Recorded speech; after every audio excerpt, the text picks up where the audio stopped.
नमस्कार मित्रांनो. मागील व्हिडिओमध्ये आपण भावचलित कुंडली म्हणजे काय, लग्न कुंडली व भावचलित कुंडली यातील फरक व भावचलित कुंडली व त्यामध्ये ग्रह लिहिण्याची पद्धत पाहिली. आज आपण ग्रहांचे कारकत्व व भावांची सांगड यावर थोडं बोलूया. चला तर मग जाणून घेऊया ग्रहांचे कारकत्व आणि भावांची सांगड. ज्योतिषविषयक माहितीसाठी या चॅनलला लाईक, शेअर आणि सबस्क्राईब करायला विसरू नका.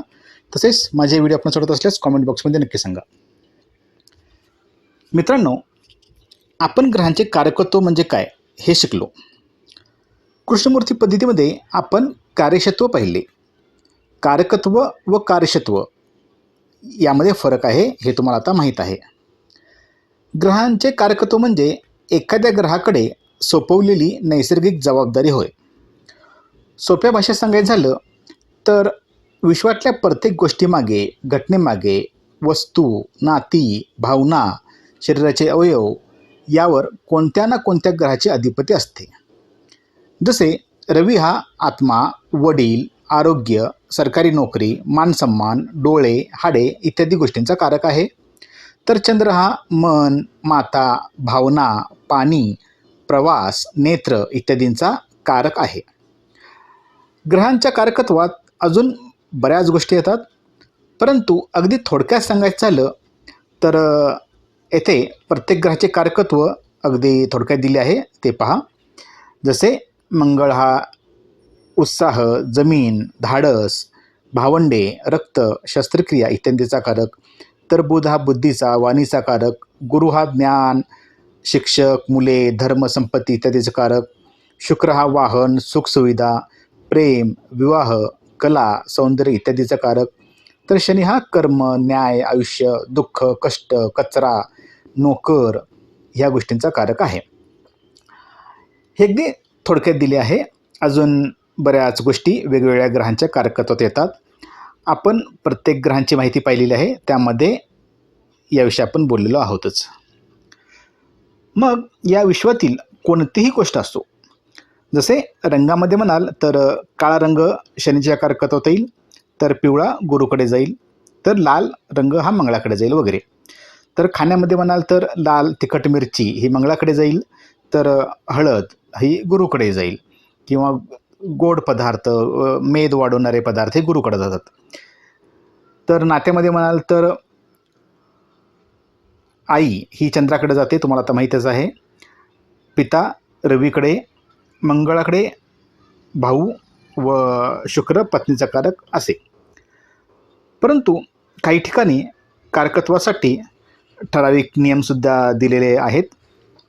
जसे मुख्य चंद्र हा मातेचा कारक आहे व शुक्र हा पत्नीचा कारक आहे, पण दिवसा जन्म असता शुक्र हा मातेचा कारक समजावा असे सांगितले आहे व रात्रीचा जन्म असता चंद्र हा मातेचा कारक असतो. तर दिवसा जन्म असता रवी हा पित्याचा कारक व रात्री जन्म असता शनी हा पिताकारक ठरतो. तर काही वेळा एकाच गोष्टीसाठी दोन ग्रहांचे कारकत्व दिलेले जाते. जसे जल हे चंद्र व शुक्र या दोघांच्याकडे जाते, परंतु त्यातही सूक्ष्म असा फरक आहे, तो ज्योतिषांना कळायला पाहिजे. जसे चंद्र हा पाण्याचा मुख्य कारक आहे, त्यामुळे नैसर्गिक पाण्याचा विचार हा चंद्रावरून करावा. जसे नदी, तलाव, समुद्र, विहीर, पिण्याचे पाणी वगैरे. तर अत्तर हे शुक्राकडे जाईल, गुलाब पाणी शुक्राकडे जाईल. आता तुम्हाला विचारले की स्विमिंग पूलचे पाणी किंवा मनमोहक कारंजे याचे कारकत्व चंद्राकडे की शुक्राकडे, तर तुम्हाला शुक्राकडे याचे कारकत्व जाईल हे कळाले पाहिजे. कारण शुक्र हा सुख, हौसमौस, विलासी, करमणूक याचा कारक ग्रह आहे, त्यामुळे त्याचे कारकत्व शुक्राकडे जाईल. काही ठिकाणी दोन ग्रहांच्या कारकत्वाचा संयोग तयार होत असतो. जसे कामवासना ही कोणाकडे जाईल सांगा पाहू? काय म्हणालात, शुक्राकडे? तर नाही. शुक्र हा निस्सीम प्रेमाचा कारक आहे, परंतु तो मंगळासोबत आला की कामवासना बळावते. या सूक्ष्म गोष्टी आहेत व त्यासाठी तुम्हाला बेसिक गोष्टी परत परत वाचल्या पाहिजेत. गुलाबजाम कोणत्या ग्रहाकडे जाईल सांगा पाहू? असो, काही गोष्टीमध्ये ज्योतिषांचे विचार वेगवेगळे असू शकतात. जसे कम्प्युटरचा कारक कोण हे जुन्या ऋषीमुनींना माहीत नव्हते, कारण का त्यावेळी कम्प्युटर अस्तित्वात नव्हते. त्यामुळे त्यांच्या ग्रंथात तुम्हाला याचे कारकत्व सापडणार नाही, ते तुम्हाला ठरवावे लागेल. कोणी म्हणेल गुरु हा ज्ञानाचा कारक, त्यामुळे गुरु हा कम्प्युटरचा कारक ठरेल, तर कोणी शुक्राला कम्प्युटरचा कारक मानतात. परंतु माझ्या मते कम्प्युटर हा बुध व राहू यांच्या संयोगाने त्याच्या कारकत्व त्याच्याकडे जाईल, कारण बुध म्हणजे बुद्धिमत्ता, कम्युनिकेशन, तर राहू हा तंत्रज्ञानाचा कारक आहे. म्हणजे त्याच्या वापरावर पण आपणाला ते ठरावे लागते. जसे दारू ही द्रव आहे, म्हणून ती ना शुक्राकडे जाईल ना चंद्राकडे, तर ती राहूकडे जाईल. असो, तर पुढील अभ्यासासाठी मी तुम्हाला येथे सोडून देतो व आपल्या मुख्य विषयाकडे वळतो. ग्रहांचे कारकत्व म्हणजे काय हे तर आता तुम्हाला कळाले. परंतु समजा एखादा ग्रह बिघडला तर त्याचे सर्व कारकत्व बिघडेल का?